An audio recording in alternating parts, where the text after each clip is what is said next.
happy to have you here. This is the first time having you on, so thanks. So I know you were nervous about the entrance. You thought, I think people feel like they're supposed to dance, and so, and I was really surprised because I was here earlier today for your rehearsal, and then you abandoned it. But we should at least show them the rehearsal because it was really good. Shout out to them people. I get it how I live it. I live it how I get it. Come to month. I pull it with a lemon. Not that she ain't living. It's just your eyes get it fitted. And this ain't a scrimmage. No, ain't finished. I tell you we won't stop. Well, it was good.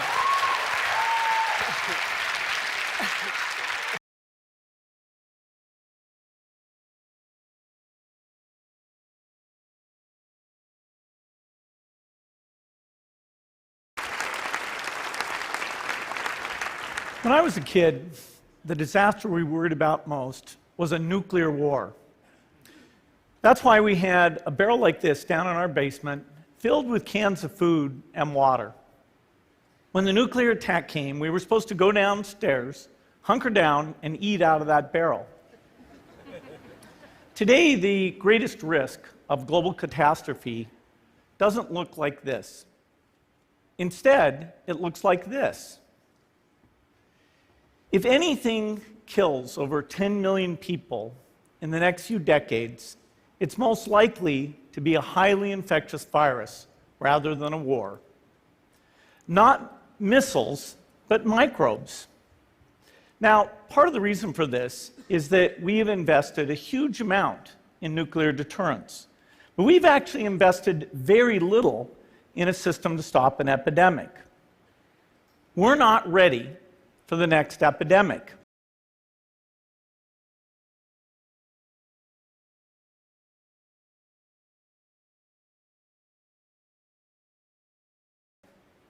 Let's look at Ebola.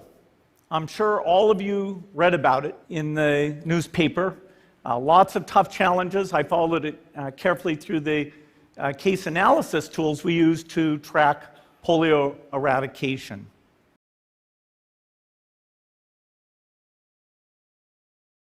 Tough challenges. I followed it carefully through the case analysis tools we use to track polio eradication.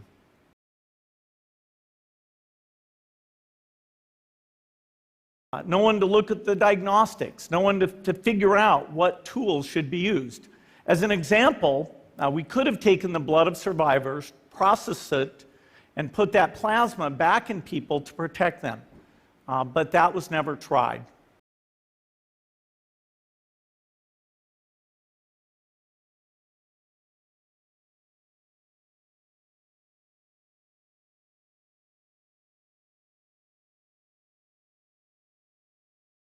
The source of the virus could be a natural epidemic like Ebola, or it could be bioterrorism.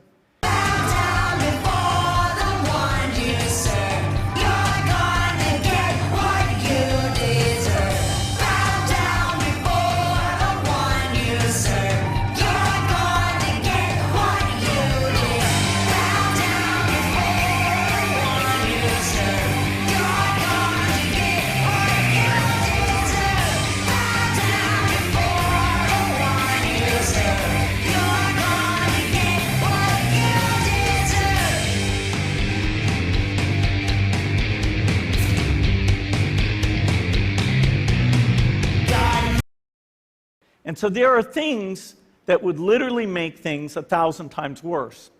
In fact, let's look at a model of a virus spread through the air like the Spanish flu back in 1918. So here's what would happen.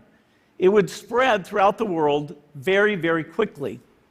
And you can see there's over 30 million people die from that epidemic. So this is a serious problem.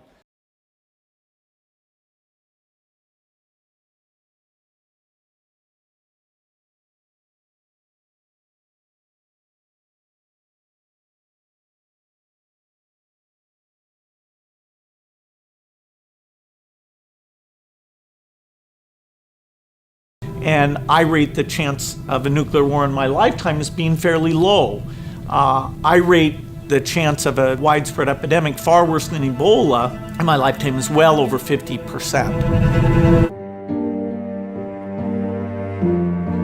If we look at the 20th century and we look at the death chart of the 20th century, I think everybody would say, oh yeah, there must be a spike for World War I. You know, sure enough, there it is, like 25 million. And there must be a big spike for World War II, and there it is, it's like 65 million.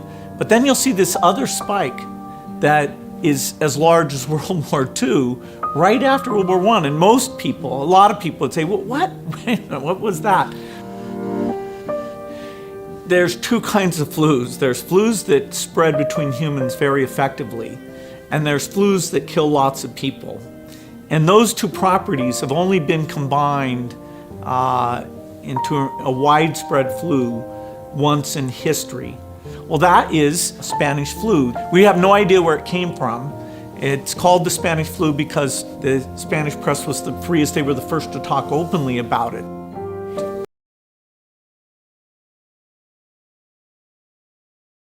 And so in the annals of epidemic history, that's the big event.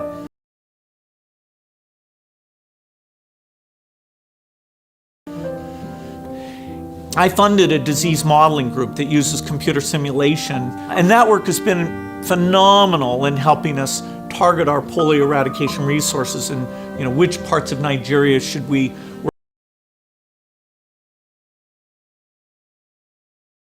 work harder on. And it's very natural, if you have a group like that, to say, hey, look at something like the Spanish flu in the modern day. Health systems are far better. And so you think, hey, that wouldn't be very bad. Well, we tried it, and there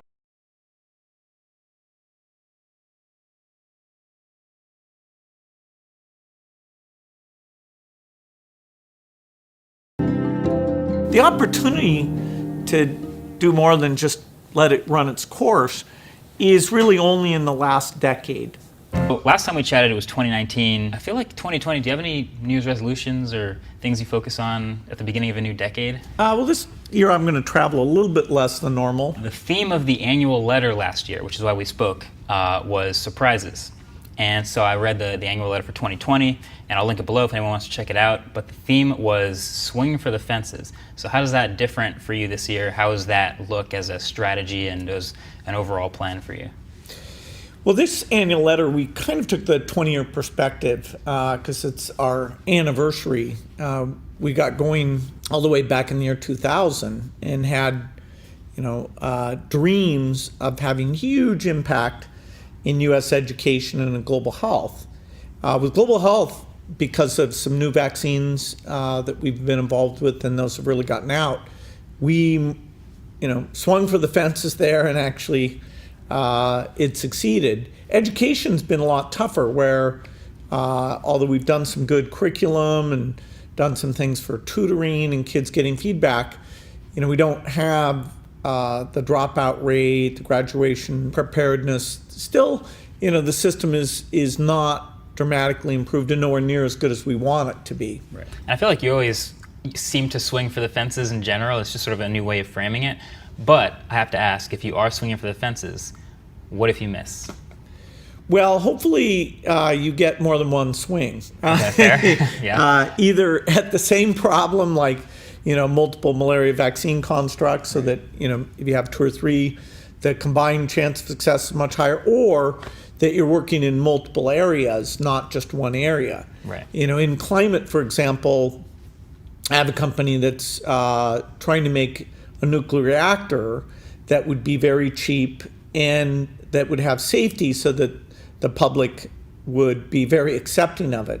Yeah. Now, even I realize that's high risk, less than 50% chance all that comes together. And yet, if it did, and the only reason I'm involved is it would really help with climate, let us generate electricity without any greenhouse gases. I have a quote from